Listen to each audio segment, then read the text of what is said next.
श्रीमहागणाधिपतये नमः। शुक्लां ब्रह्मविचारसारपरमामाद्यां जगद्व्यापिनीं वीणापुस्तकधारिणीमभयदां जाड्यान्धकारापगां हस्ते स्फाटिकमालिकां विदधतीं पद्मासने संस्थितां वन्दे तां परमेश्वरीं भगवतीं बुद्धिप्रदां शारदां। శ్రీ మహాగణాధిపతయే నమః. శ్రీ మహాసరస్వత్యై నమః. శ్రీ గురుభ్యో నమః. 2025వ సంవత్సరము ఫిబ్రవరి మాసంలో కుంభరాశిలో జన్మించినటువంటి వారికి, అంటే కుంభరాశి జాతకులకు ఈ గోచార ఫలితాలు ఎలా ఉన్నాయో తెలుసుకుందాం. ముఖ్యంగా ఈ ఫిబ్రవరి మాసంలో కుంభరాశి జాతకులకు సూర్యుడు ద్వాదశ జన్మస్థానాలలో సంచరిస్తున్నాడు, ప్రతికూలంగా ఉన్నాడు. కుజుడు పంచమ స్థానంలో ప్రతికూలంగా సంచరిస్తున్నాడు. బుధుడు ద్వాదశ జన్మస్థానాలలో అనుకూలంగా సంచరిస్తున్నాడు. గురువు అర్ధాష్టమ స్థానంలో ప్రతికూలంగా సంచరిస్తున్నాడు. శుక్రుడు ద్వితీయ స్థానంలో అనుకూలంగా సంచరిస్తున్నాడు. శనైశ్వరుడు జన్మస్థానంలో ప్రతికూలంగా సంచరిస్తున్నాడు. రాహు ద్వితీయ స్థానంలో ప్రతికూలంగా ఉన్నాడు. కేతు అష్టమ స్థానంలో ప్రతికూలంగా ఉన్నాడు. ఈ విధంగా ముఖ్యమైనటువంటి గ్రహాలు ఈ స్థానాలలో సంచరిస్తున్నాయి. ఈ గ్రహస్థితిని చూసినట్టయితే ఎక్కువ గ్రహాలు ప్రతికూలంగానే సంచరిస్తున్నాయి. బుధుడు శుక్రుడు మినహాయించి మిగతా గ్రహాలన్నీ కూడాను ప్రతికూలంగానే సంచరిస్తున్నాయి. అయితే బుధుడు శుక్రుడి యొక్క ప్రభావం మూలకంగా తాత్కాలికంగా ఈ నెల లోపల కొన్ని విషయాలలో మీకు మంచి జరిగే అవకాశాలు కూడాను ఒక పక్కన గోచరిస్తున్నాయి.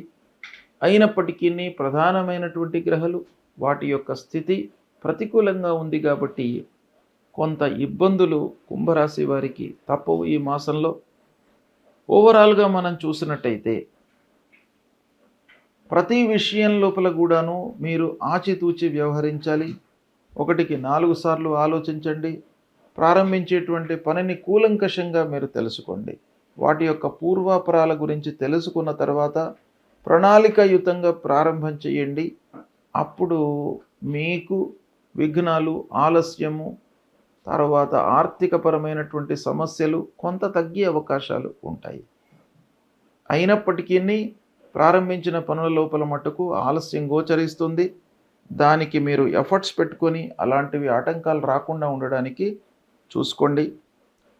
ఇకపోతే ఉద్యోగస్తులకు కొన్ని ఇబ్బందులు కనబడుతున్నాయి ఈ మాసంలో. ఉద్యోగము మారకుండా ఉండడము మంచిది. ముఖ్యంగా స్పెసిఫిక్గా ఈ మాసంలో ఏంటంటే ఏదైతే ఉద్యోగం చేస్తున్నారో ఆ ఉద్యోగాన్నే కొనసాగించడం మంచిది. మీకు ఏదో ప్రలోభానికి లోనయ్యి కొత్త ఉద్యోగంలో మీరు చేరుదాము అనేటువంటి ఆశ ఒకవైపున జనించినప్పటికీ ఈ మాసం లోపల మీరు చేస్తున్నటువంటి ఉద్యోగంలోనే కొనసాగడము అన్ని విధాలుగా మంచిది. మళ్ళీ మంచి టైం వచ్చినప్పుడు మీరు కొత్త ఉద్యోగంలోకి స్విచ్ ఓవర్ కండి. ఇకపోతే చేస్తున్నటువంటి ఉద్యోగం లోపల కూడాను బరువు బాధ్యతలు పెరుగుతాయి. ఎక్కువ సమయం వెచ్చించవలసి వస్తుంది. ఎక్కువ ఎఫర్ట్స్ పెట్టవలసి వస్తుంది ఉద్యోగస్తులు. అయినప్పటికీ మీ పనితనానికి గుర్తింపు ఉండకపోవడము, అధికారుల నుండి ఆదరణ లేకపోవడము, అధికారులు కూడాను మీ యొక్క పనిని గుర్తించకపోవడము, ఇలాంటివి ఎన్నో మీకు నెగిటివ్ ఎఫెక్ట్స్ ఉండేటువంటి అవకాశాలు ఈ మాసంలో కనబడుతున్నాయి. కాబట్టి ఉద్యోగస్తులు ప్రత్యేకించి ఈ మాసంలో చాలా జాగరూకతతో వ్యవహరించాలి. ఇక అన్నదమ్ములు, బంధువులు, స్నేహితులు, ఆత్మీయులు వీళ్ళ విషయం ఆలోచించినట్టయితే వీరి మూలకంగా మీకు 50% అనుకూలంగా ఉంది, 50% ప్రతికూలంగా ఉంది.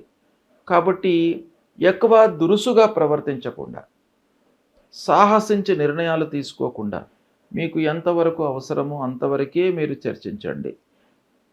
కలహాలలోకి మధ్యవర్తిత్వం వహించకండి. సాక్షిగా మీరు వెళ్ళకండి. ఏవైనా కార్యక్రమాలలోకి మీరు ఇబ్బందులలో పడతారు.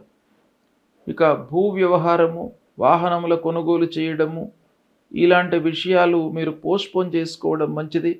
ఒకవేళ ఏదైనా కూడా మీకు తప్పని పరిస్థితిలో చేయవలసి వస్తే జాగ్రత్తగా బాగా ఆలోచించి డాక్యుమెంట్స్ వ్యవహారంలో కానివ్వండి, తర్వాత వాటికి సంబంధించినటువంటి పూర్వాపరాలు బాగా జాగ్రత్తగా తెలుసుకున్న తర్వాతనే మీరు కొనుగోలు చేయండి. లేనట్టయితే మీరు ఇబ్బందులకు గురయ్యేటువంటి అవకాశం బాగా కనబడుతుంది. ఇకపోతే విద్యార్థులు కొంత శ్రమించవలసినటువంటి సమయము, ఊహించిన ఫలితాలు ఉండవు. కనుక ఎఫర్ట్స్ మీరు చాలా పెట్టాలి. విద్యార్థులు బాగా కష్టపడితే కానీ ఫలితం మీకు అందే అవకాశాలు లేవు ఈ మాసంలో. కాబట్టి మీ వైపు నుండి ఎఫర్ట్స్ బాగా అవసరము. విదేశీ ప్రయాణం కొరకై ప్రయత్నం చేస్తున్నటువంటి వారు, హయ్యర్ ఎడ్యుకేషన్ కొరకై విదేశాలకు వెళ్ళాలి అని అనుకున్నటువంటి వాళ్ళు కొంత జాగ్రత్తగా నిర్ణయాలు తీసుకోండి. ఆర్థికపరమైనటువంటి సమస్యలు మీకు ఎదురయ్యే అవకాశాలు ఉన్నాయి. తర్వాత సంస్థాపరంగా కొన్ని ఇబ్బందులు తలెత్తే అవకాశాలు ఉన్నాయి కాబట్టి కొంత జాగ్రత్తగా నిర్ణయాలు తీసుకోండి. ముఖ్యంగా ఆర్థికపరమైనటువంటి విషయాలలో చాలా జాగ్రత్తగా ఉండండి. ఖర్చు రాబడిని బేరీజు వేసుకొని మీరు పనులు చేసినట్టయితే కొంతవరకు నష్టాన్ని తగ్గించుకునే అవకాశం కనబడుతుంది. ప్రతి విషయంలోనూ మీకు శ్రమ కనబడుతుంది. శ్రమకు తగినటువంటి ఫలితము ఉండదు. కాబట్టి రెట్టింపు శ్రమ మీకు అవసరం ఈ మాసం లోపల. ఇక కుటుంబ వ్యవహారము, ప్రయాణాలు, ఈ విషయం ఆలోచించినట్టయితే కొన్ని ఇబ్బందులు కనబడుతున్నాయి. కనుక అనవసరమైనటువంటి ప్రయాణాలను, అనవసరమైనటువంటి చర్చలను పక్కన పెట్టండి. మీకు ఏది అవసరమో అంతవరకే చేయండి. అయితే కుటుంబం లోపల కూడాను పెద్దల విషయంలో మీకు బాగానే ఉంది. తల్లిదండ్రులతో మీకు సత్సంబంధాలే ఉంటాయి. వారి యొక్క అనుకూలమైనటువంటి సలహాలను మీకు ఇంప్లిమెంట్ చేయడం మూలకంగా మంచి ఫలితాలే కలుగుతాయి. సంగీత, సాహిత్య, సినిమా రంగాలలో ఉన్నటువంటి వారికి మట్టుకు ఈ మాసం కొంత అనుకూలంగానే ఉంది. కొత్త అవకాశాలు అందుతాయి. ఇక ముఖ్యంగా వైద్య వృత్తిలో ఉన్నటువంటి వారికి, న్యాయవాద వృత్తిలో ఉన్నటువంటి వారికి తాత్కాలికంగా ఈ ఫిబ్రవరి మాసం బాగా కలిసి వస్తుంది. కనుక ఈ ఫిబ్రవరి మాసంలో మీకు మంచి పేరు, గౌరవ మర్యాదలు, సంఘం లోపల కూడాను ఒక స్థాయి పొందేటువంటి అవకాశాలు బాగా కనబడుతున్నాయి. కోర్టు వ్యవహారాలు మీకు అనుకూలంగా ఉంటాయి. చేతిలో ఉన్నటువంటి వ్యాపారానికి ఇబ్బంది లేదు. కొత్త వ్యాపారం మట్టుకు ప్రారంభించకండి. ఇలాంటి ఫలితాలు కుంభరాశి వారికి ఈ మాసంలో ఉన్నాయి. అయితే ప్రతికూల ఫలితాలే ఒక పక్కన ఎక్కువగా కనబడుతున్నాయి. కనుక మీరు జాగ్రత్తగా నిర్ణయాలు తీసుకున్నట్టయితే కొన్ని నెగిటివ్స్ను అధిగమించేటువంటి అవకాశాలు ఉన్నాయి.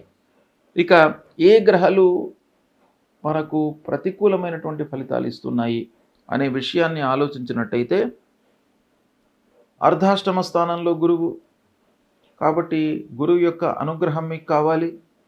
మాతాపితృవులు ప్రథమ గురువులు గనక వారిని ప్రతినిత్యం కూడాను మీరు సేవించండి.